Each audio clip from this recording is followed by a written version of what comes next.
Эфирде өлкөдөгү тартип бузган жарандардын иш-аракеттерин жана мыйзам бузуу фактыларын чагылдырган ТВ кайгылуу программасы. Студияда мен Каныбек Санкареев, саламатсыздарбы?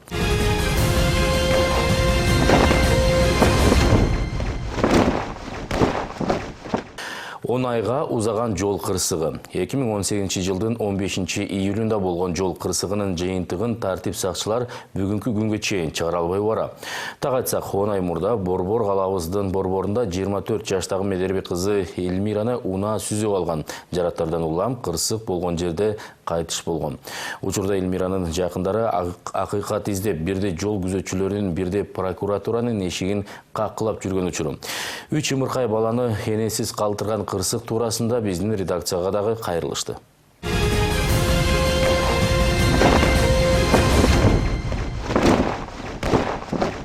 2018 жылдын 15 июлунда Медербек кызы Эльмира эртең мененки 7 чамасында жумушуна баратып көз жумган. Маршруттук таксиден чыгып жолду өтүп баратканда жеңил унаа тормоз педалын баспастан келип сүзгөн. Алган жараттардан улам Эльмира кырсык ордунан көз жумган.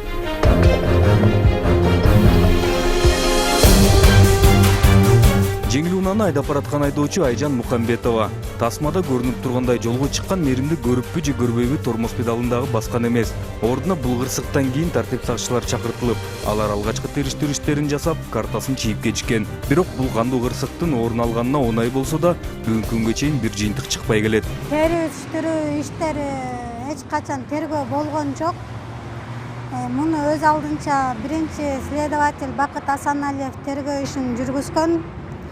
Тергөө ишин жүргүзүп, биз сөөктү жашыргап келгенден кийин анан бул ишке кириштик да. Ага чейин биз мындай нерсе болуп кетерин билген жокпуз. Башыбыздан мындай нерсе өтпөгөндөн кийин, мурда кийин мындайды укпагандан кийин биз кыскасы сөөктү жашыруу, моргтон кеч калтырбай алып кетүү эле айласын кылдык. Биз кайра келип эки тараптуу сүйлөшүү же болбосо бир чечим макулдашуу ретинде гана өткөрөлү деген ниет болчу. Биз деле баягы бул кырсыкты эч кимдин башына салбасын, биздин келиндин ажалы силер себепчи болдуңар деген гана сөздү айттык. Ошол нерсени булар кандай түшүндү? Тескериси түшүндү да, булар значит слабый экен, биз буларды монтсек болот экен деген гана түшүнүп калды алардачы. Биз ушул 10 айга чейин бир дагы жолу Айжан Мухамбетованын үй бүлөсүнө эч кандай кайрылуу да жасаган жокпуз, алар басып да келген жок. Ошо эң арткысы ушу 3 бала калды келиндин артында. Зейнегүл маркум Эльмиранын кайынэжеси. Кырсык болгондон бери ушул иштин аркасынан чуркап, 10 айдан бери жаны тынбайт. Улам бир эшикти каккылап, анысын ачса башкасына жөнөтүп эле жол кырсыгынын жыйынтыгын эч ким чыгаргысы келбегендей дейт. Айтымында, бир адамдын өмүрүн алган окуянын күнөөкөрүн жоопко тартпаштын айласын издеп, тартип сакчылар улам тергөөчү алмаштыруу менен убакытты чоюп келишет. Иш негизинде ишти биздин чыныгы оюбуз булар акча менен жаап койду. Эч болбогондо эки тараптуу беттешүүнү өткөрмөк тергөө болсо, андай дагы нерсе болгон жок бул жердечи. Бир гана акча роль ойноп атат. Биз деген адвокат жалдаш үчүн адвокат $3000 өйдө сумманы айтып олтурат. Биз ал сумманы тапканга биздин доход жетпейт. Андан ылдыйраак берип сүйлөшүп көрөйүн десең, адвокатты дагы сатып алып коюу мүмкүн да булардын оюнда. Мисалы азыр ишти улам бир тергөөчүгө өткөрүп берели, ушун кечеңде да окуп атпайсызбы? Канча тергөөчүгө өттү ушул иш, ушул 10 айдын ичинде? Азыр 4-чү тергөөчүнүн ошо доказ айтып айтчы. Ар бир тергөөчү анан канча убакыт ушул ишти карап отуруп, анан кайра өткөрүп калып атпы да? Аны деген мен азыр сурадым. Бакыт Асаналиев биринчи тергөөчү эмне себептен кеткенин бүгүн уктук биз. Ал НБДга тергөөчү болуп которулуп, ошол себептен кетиптир. Эмне үчүн биякта андай кагаз тиркелбейт документтин арасына Асан Бакыталиев эмне үчүн мен ушундай жумуштар аркылуу которулуп кеттим деп өз арызын билдирүү менен таштабай эле бизге билдирүү жеткизбей туруп таштап коюп кете беришет. Ошентип ал жумуш Боронбаев Самидиндин колуна түшөт. Бул иштин этегине биз келип күтүп отуруп келсек, Самидин байке менен тааныштырышты. Самидин байке мен келип кана документ эмне жылыш болуп атат байке деген сөздөрдү сурасам, издестый никто деп кана жооп берди да, сен анткени кайнежесиң, келсин кыздын апасы, күйөөсү, бир туугандары келсин деген гана жоопту айтып кайтарды бизде. Ошол жерде ошол сөздү айткан кезде, сен бул жерде эч ким эмессиң деген сөздү айткан кезде, Мурат Капаров дагы бар, тергөөчүлөрдүн башчысы. Канча киши келди? Андан кийин булар биз өзүбүз Боронбаевка канаттанбаган үчүн арыз жазып, арыз аркылуу Ногойбаевка өткөрүп беребиз. Ногойбаев ишти деген жанагы суд экспертизага жөнөтөт. Ал бир эле ушуну гана чечип чыгарат да, башка ишти аткарбайт ал дагы. Анын дагы эмне болуп кеткенин билбейбиз, дайыны жок. Жумуш ордун эмне кылып которгонун да билбейбиз. Келип олтуруп, күтүп отуруп, чыдамыбыз кеткенден дагы келдик. Келгенде сурадык, эмне үчүн которулуп кетти десек, таза обновление жазып кетти деди. Ал эмнени түшүндүрөт деп сурасам, айтат, ал чоң кылмыштар менен каралаша албайт, майда кылмыштар менен иш алып бара алат деди да. Ишти сиз кимге өткөрүп бердиңиз деп Мурат Капаровдон сурасам, азыр келет, күтүп отуруп тургула, келип таанышкыла деди. Мейли деп кабинетине кирип отурдук, күтүп отурдук. Мен ошол жерде 1 сааттай отурдум. Ошонун ортосунда Мурат Капаров айтып отурат да, силер ал кыз эч кандай күнөөсү жок, биз сотко ишти жөнөтө албайбыз деди. Эмне үчүн, кандай болуп акталды десек, суд экспертизанын жыйынтыгы боюнча акталды. Кыскасы сөз ушул деп гана бүтүрдү бизге. Мурат Капаров аттуу жабырлануучулардын айтымында тергөө башчысы 3 баланын энесин сүзүп өлтүргөн Айжан Мухамбетова акталган деп буларды узатуу аракетин көргөн. Айтымында экспертизанын жыйынтыгынын негизинде Айжан Мухамбетованын күнөөсү жок. Эң кызыгы Мурат Капаровдун мындай чечим чыгарып койгондугунда. Анткени жыйынтык деп жаткан экспертизалардын бардыгы бүгүнкү күнгө чейин 10 айдан бери чыга элек болчу. Биздин чыгармачыл топ жооп издеп, Бишкек шаардык ички иштер башкармалыгына кайрылган соң гана 2 күн күттүрүп туруп, анан жаңы кодекстин 281 беренесинин 2 пункту менен кылмыш иши козголду деп жооп беришти. Башкача айтканда, 5 жылдан 7 жылга чейин эркинен ажыратылышы мүмкүн дешүүдө.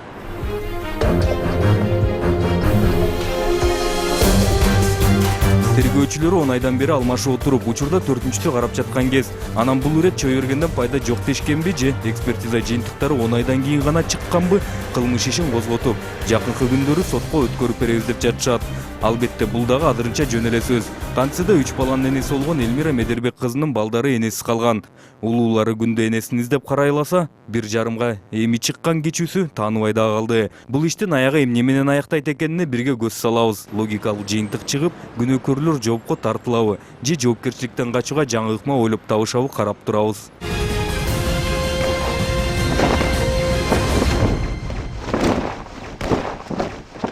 Жол кырсыгынын күнөөкөрү ким? Так ушул суроону бейшемби күнү Борбор калабызда орун алган окуянын күнөөкөрлөрү бири-биринен берип жатышты. Түшүнүктүү болсун үчүн айтсак, жай бараткан унаанын бири чала жабык кудукка кирип, анын айынан дагы 2 уна жабыр тарткан. Бактыга жараша бул кырсыкта унаалар гана жабыр тартты. Бишкек мэриясынын чала жабык кудуктарын кооптуу жагдайлары туурасында биздин кезектеги сюжет.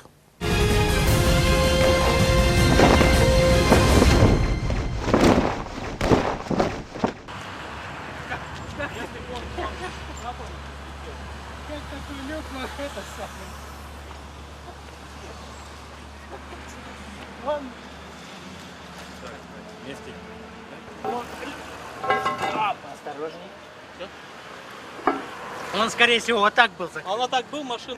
Борбор калабыздын Асанбай кечи районундагы жол кырсыгы Токонбаев көчөсүндө эл арасында айтмакчы жаңы жолдо кудуктары эски жана жараксыз чыгууда. Жергиликтүү бийлик өкүлдөрүнүн кетирген бул кемчилигинин айынан кичинекей кудуктун айынан чоң кырсык болуп кете жаздады. Окуяны баштан айтсак, түз жолдо бараткан унаалардын бири чала жабык кудукка кирип, анын темир капкагы жыш бараткан унааларды көздөй атып кетет. Эң алгачкы унаанын дөңгөлөгүн кыйратып, анын артында бараткан экинчи унаанын бамперин талкалап, андан ары учуп барып, үчүнчү унаанын арткы терезесин күүп, эшигин киргизип салат. 3 унааны талкалаган кудуктун капкагы мындан ары коомдук транспортту күтүп турган эл чогулган аялдаманы көздөй багыт алат. Бактыга жараша жыш турган элге бир аз гана жетпей жолдун жээгине түшүп токтойт. Невозможно увидеть этот люк. Вот если вы так посмотрите, вот приблизительно какая-то полоска была. Оказывается, этот люк или нестандартный, или был наполовину закрыт. Я наехал, я даже не понял, что произошло. Сильный стук, я по инерции затормозил, потому что взорвалось заднее колесо. Ладно. Если бы только у меня бы это случилось. Оказывается, люк отлетел и еще повредил одну машину. Отлетел и повредил другую машину. Там помяло заднюю дверь, стекло выбило заднее. Машин в общем повреждено. Было 2 машины повреждено. Один уехал, там незначительные повреждения. От его машины люк отскочил в другую машину. И далее уже на обочину ушел. Бамперин талкалаганына шашып бараткандыктан көпкө турбай кетип калган. Бирок сөзсүз тийиштүү жактар менен териштиребиз деп телефон номерун калтырган. Ал эми арткы терезеси көйлөп калган 3-чү унаанын айдоочусу дагы бул жакта жүрдү. Айтымында баласын алып кеткени бараткан. Анан бакта жараша унаасынын артында кырсык орун алганда киши жок болчу. Ехали со средней скоростью, километров 40-50 уже перед светофором тормозили. Ехала впереди машина, вылетел из-под нее люк, как видно. Порвало колесо в первой машине, следующая машина, бампер пострадал там тоже, и от бампера уже прилетело в мою сторону, то есть в бок весь помял, почувствовал удар такой резкий, не понял, что случилось. Никто не пострадал? Да, слава богу, нет. Слава богу, нет. Повезло. Удар сильный был, да? Удар сильный. Отрикошетил от вашей машины, да? От рикошетия нет, от соседней машины. Да, от соседней Пострадало машины. 3 машины, получается. По машине он все Я имею в виду, как он туда попал, да, получается? Его как подняло, он 3 метра, наверное, подлетел в высоту. И по встречке, как по инерции он влетел в машину. Посмотрите, все в стекле. Весь салон, все в стекле. Вы один были в салоне? Слава богу, один. Ехал за ребенком в садик. Ордуна окуяны териштирүүгө Октябрь райондук ички иштер башкармалыгынын кызматкерлери чакыртылган. Тартип сакчылар бардык маалыматтарды чогултуп, арыздануучулардын арыздарын алып анан кетишти. Учурда 2 унаа тең, балким 3-чүсү дагы арыздарын жазып, Бишкек шаардык мэриясына дооматын коюп жаткан кез. Анткени ордундагы иш-чаралар бүткөн соң кырсыктын күнөөкөрү болгон кудукту ачык калтырбай, жаап, белги коюп коюуну чечишкен жана мынтип кудукту кайра өзүнүн капкагы менен жаап жатып, экөө бири-бирине дал келбейт экенине дагы күбө болдук.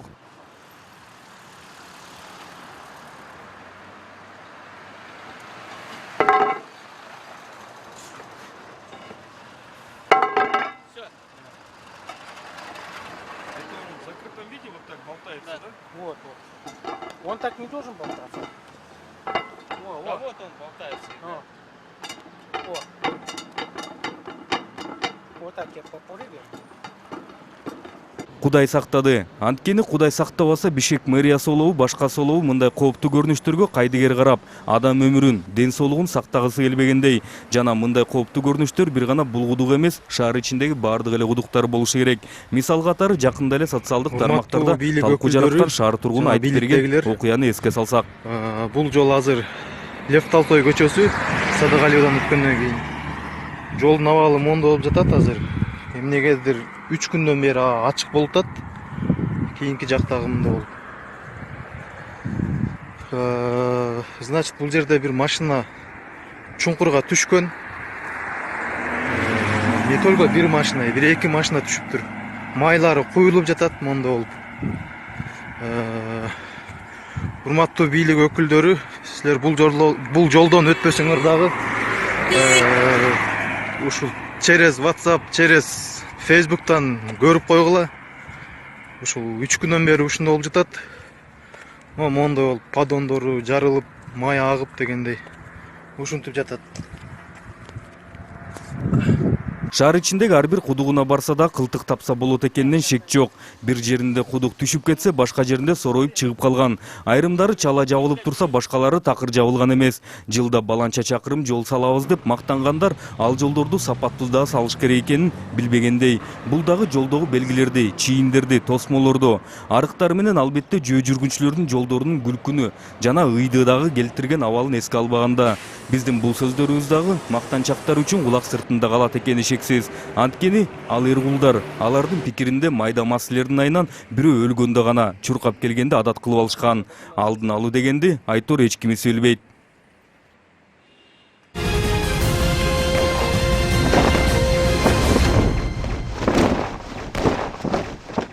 Назарыңыздарда ыктыярчы кайгыл рубрикасы. Эгер сиздер кылмыш окуяларынын жана тартип бузуулардын күбөсү болсоңуздар, анда төмөндө көрсөтүлгөн номерге WhatsApp аркылуу тасмаңыздарды жөнөтсөңүздөр болот. Эсиңиздерге салсак, тасманы тартып жатып, өзүңүздөрдүн окуя туурасында айтып берүүңүздөрдү өтүнөбүз.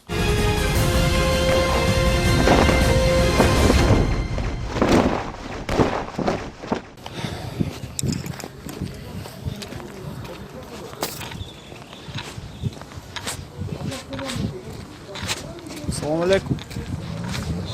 Kamera kimniki? Ona ver. Kimniki? Söyle. Sizlerki? Alıp koymaysızlar mı? Kalan şopun. Maşına kimniki? Sizlerki? Bunu al. Alıp koyun maşına.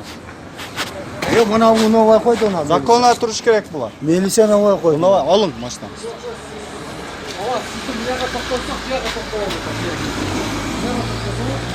Да, законный туруш керек да, односторонныйда турасыңар, законный тургула. Алың ала маштан. Турбайт, мыналар көрүш керек. Алың.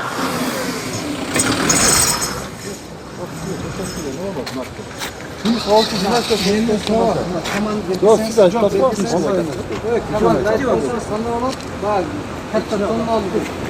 Evet, şunu siz bilmez mi? Кайсы кирди өзү? Портер кирди. Basın görsötün, bassanız deyim, oşar görsötün. Buna belki jolga koyup durabı, koyulsa bizde görmeş gerek oldu. Ne olur? Benim maşinalarga tüy kalmaz. Tüy taşı maşinalarga tüy kalmaz. Öbürek mümkün bilesmi? Bu jaga kirgenге mümkün emas. Tüy salçı znaklar bilesmezdi.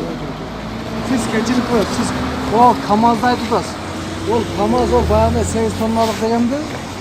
Шаардын ичине кирсе болот, ака. Шаардын ичине кирсе болот. Мына нер айтсаңар нер односторонныйдагы сааты бар да, 9-дан 6-га чейин. Нерде? Ötkönde Любой машина кирсе болот. bu jol açılgan le da, bu jol Ачылган о знак түшүп калган олду. açılgan le. Ооба алынбаштан. О жака коюң же о жака коюң. Мыналар тоспоң. Адамдар көрүш керек. Мындай көрүп, кирип, мындай кириш керек. Жерде болбойт ага. Koyduk o bana Melisa. Yo о жака коюп коюң машинаңызды, закон эле. Bu yaka koyan desem bu yaka ne mi? Эмнерге коюп коюң? Жерге коюп коюң. Сиз коюп коюңуз. Знак односторонний эмне? Односторонний ооба. Сиз эмнерге койбой, о жака коюң машинаңызды. Burada men bir yaka kirmey dedim. Kirip kalıp hazır düşüp oturam. Оны ал светофордун жанында мындай кирпич турат. Кирпич саатын жазып койгон 9-дан 6-га чейин. Ben görmedim aka. 9-дан 6-га чейин. Просто сиз мыналар тоспоң, иш кылып аткан жерим болду. Ошону айттым мен сизге. Баштаңыз тосуп койбоң деп. Законный бекинбей жакшына иштеш керек.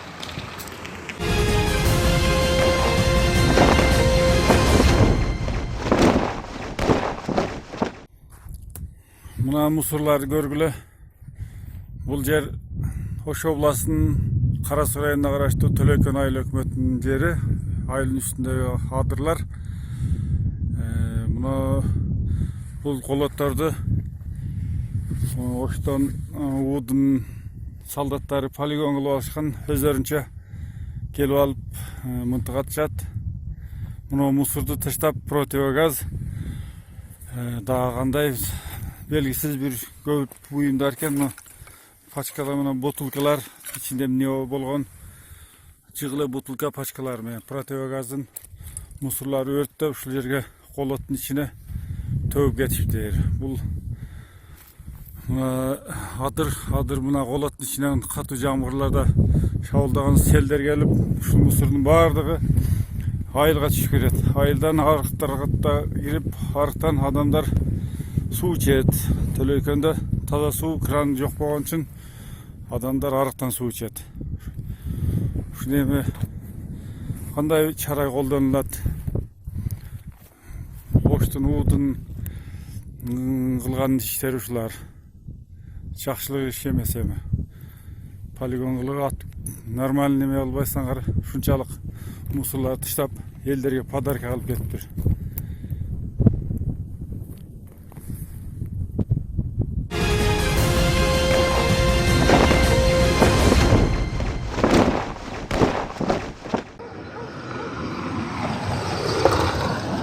Ана көчөнүн кечинде жасаган ямачынылары сууну көрүп атасыздар. ушундай суу жерге жылына салат. Ушу эң жаман жери бул 28-дебун жасаган жерлер өзүңүздөр көрүп атасыздар. Кечөөнү кечинде Беловодск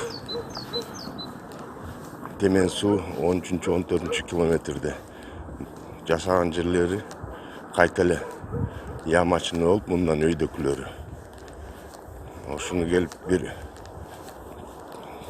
текшерип кетсеңиздер жакшы болот эле. Ал болбосо мына кечөөнү өйдөйрөөк салган. Бүгүн ушул жерге ушул ойдон салып салышат. Ан кайта эле жамачы болуп, бир айдан кийин кайта чыгат. Көрүңүздөр. Эчтеке кылбай эле ушинтип салып кетет. Кеченки салган жерин көрсөтөйүн силерге. Ал да ушундай суу жерге салынган. Жылына ушундай кылат, пластик кылат. Бюджетный акчалар каяка кетерин сурап коебуз өзүбүз. Каяка кетти деп. Мына кечөөнү салынган жерлери көрдүңүздөр. Ушундай эле калып калат кайта эле. Мына бу жер жаңы салынган. Булардын баары калды. Мына бу жер жаңы салынган көрдүңүздөр. Бул ямалардын баары калды. Мына жанында жаңы салынган. Рахмат.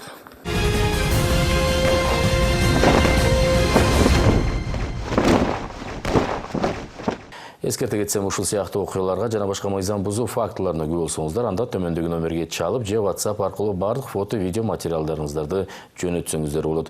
Көрүшкөнчө сак саламат болуңуздар.